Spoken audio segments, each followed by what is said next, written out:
And in a way, the consultation is a special case of leadership. Consulting is about being an agent of helpfulness at the one-to-one level.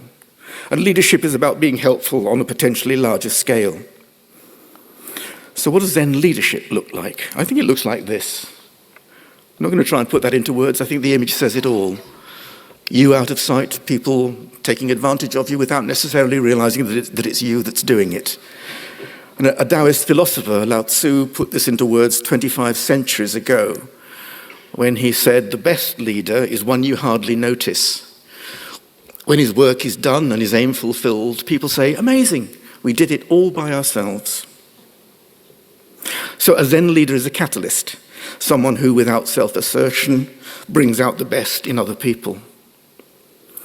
Zen leadership is ego light. It's leadership by encouragement, by nudge. It's leadership by stealth, behind the scenes, under the radar. It's on a small scale, done largely away from the public view. It's leadership from the inside, not top down. So Zen leads in the same way that a grain of sand leads an oyster. This is not to deny the value and dedication of traditional high-profile leaders, indeed, certainly not our own. It's merely to say that there is scope for Zen-style leadership on a more domestic level, in your consulting room, in the staff room, in team meetings, in your local community, in your CCG.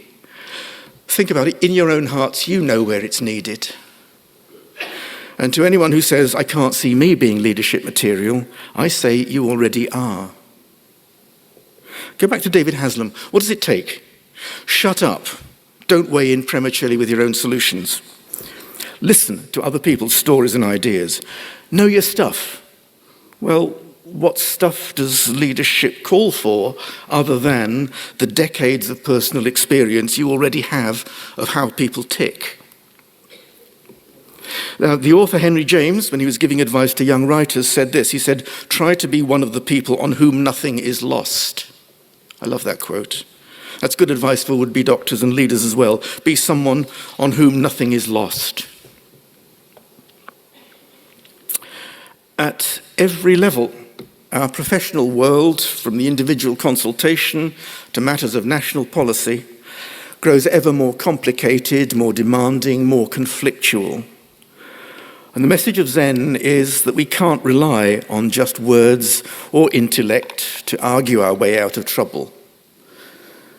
As we struggle with the manpower crisis and experiment with new ways of working, we need to make sure that we ourselves remain selfless agents of helpfulness. If our profession is to stay worthy of us and we of it, we mustn't lose, please don't lose, the habit of kindness.